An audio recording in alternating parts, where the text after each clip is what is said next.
C'est l'un des plus grands mystères du monde médiatique français, mais que cache-t-il sous cette moustache? Bonjour Edoui Plenel. Bonjour. Alors vous sortez aux éditions Don Quichotte, La valeur de l'information. C'est un peu une célébration de Mediapart que vous avez cofondé il y a de ça 10 ans. J'avais une question personnelle pour vous. Vous avez travaillé au départ au Matin de Paris, et puis pendant 20 ans au journal Le Monde. C'est donc des pures expériences de papier. Quand on vous dit il y a 10 ans... Ah, Edoui, ça serait bien quand même qu'on passe au numérique et que Internet. Vous, l'homme de papier, comment vous l'avez vécu dans votre tête, ça? En fait, je me le suis dit à moi. Ouais. C'est une voix intérieure. Au fond, après mon départ, au bout d'un quart de siècle du monde, eh bien, j'ai pris conscience du fait que la révolution numérique était un point de non-retour, c'était irréversible, et qu'il fallait plonger dedans et y défendre la tradition. Je fais le même journalisme que quand j'étais dans la presse imprimée, mais ce que j'ai découvert avec le numérique, c'est que je peux le faire mieux. Échapper au formatage, faire un journalisme mieux documenté, plus multimédia, plus participatif. Bref, c'est tout le cœur du propos de la valeur de l'information, c'est montrer comment face à la crise objective de nos métiers, crise de confiance, crise aussi des entreprises d'information, eh bien nous, journalistes, on doit se battre et on doit montrer qu'il y a un avenir et une utilité de notre métier. Ça ne vous manque pas le papier? Non, mais vous vous rendez compte, imaginez votre question il y a un siècle, au début de la radio. Quand vous écoutez la radio, ça ne vous manque pas le journal? Avant, on disait tout est dans le journal. Bien sûr. Puis après, la radio est arrivée, et puis maintenant, les matinales, tout le monde écoute la radio. Et puis après, la télé. Bon, le numérique, c'est quoi? C'est au fond le média total. C'est de l'écrit que nous faisons, mais c'est aussi du son, c'est aussi de l'image. Et surtout, encore une fois, c'est échapper au format unique. Vous pouvez avoir des articles courts, des articles longs. Vous avez de la mémoire, contrairement à l'idée que le numérique, ce serait le superficiel, l'immédiateté.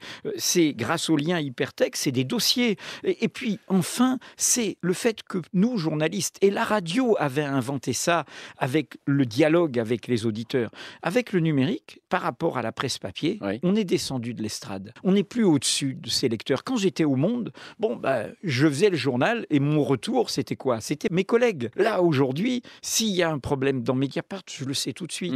Je vois les réactions des lecteurs. Votre livre, c'est aussi un réquisitoire contre finalement ces grands entrepreneurs qui possèdent des journaux. Récemment, vous savez, il y a un film de Steven Spielberg qui s'appelle Pentagon Papers, lui qui montre justement que c'est parce que le Washington Post avait des investisseurs privés au rein solide qu'ils ont pu résister à la Maison-Blanche. Est-ce que ça ne va pas finalement contre votre démonstration? Non, au contraire. Pentagon Papers, c'est en effet, vous avez raison, un film sur l'indépendance. Mais l'indépendance, c'est une culture démocratique de tous les acteurs. Rappelez-vous le début du film. Ben Bradley, le rédacteur en chef, il rencontre Katharine Graham, la propriétaire, et elle commence à lui faire une petite remarque sur les pages mode.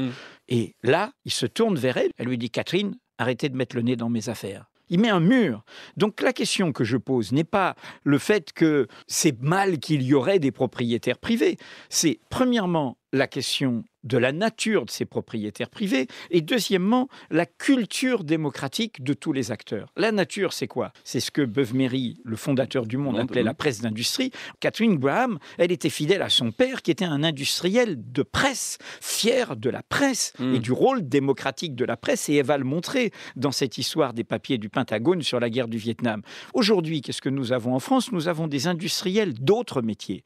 Le numéro 1 mondial du luxe, M. Bernard Arnault, la téléphonie mobile, messieurs Niel et Drahi, les armements, monsieur Dassault et bien d'autres. Ces gens-là achètent des médias, non pas pour empêcher qu'on fasse du journalisme, mais d'abord qu'on ne touche pas à leurs intérêts. C'est ce qu'il appelait la presse d'industrie. Ne touchez pas aux intérêts d'LVMH, de Free, etc. Et c'est ce que nous voyons et c'est ce que vivent les rédactions. Alors c'est là où intervient le deuxième point, et c'est le sens de mon appel et du bilan de Mediapart. Mediapart, on l'a fait aussi pour donner du courage à tout le monde, pour montrer que dans un modèle un peu puriste, pas de publicité, pas de subvention, uniquement le soutien de nos lecteurs, le journalisme, ça marche. Ça peut marcher, ça peut gagner des lecteurs, ça peut faire une entreprise rentable, profitable.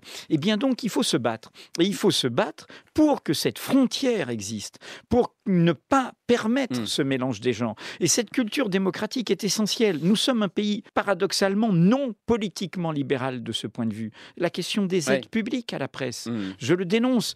LVMH, avec ses journaux, Les Échos, Le Parisien, eh bien, il touche la plus grosse manne d'argent public, alors que le propriétaire est un milliardaire, l'homme le plus riche d'Europe. C'est pas normal.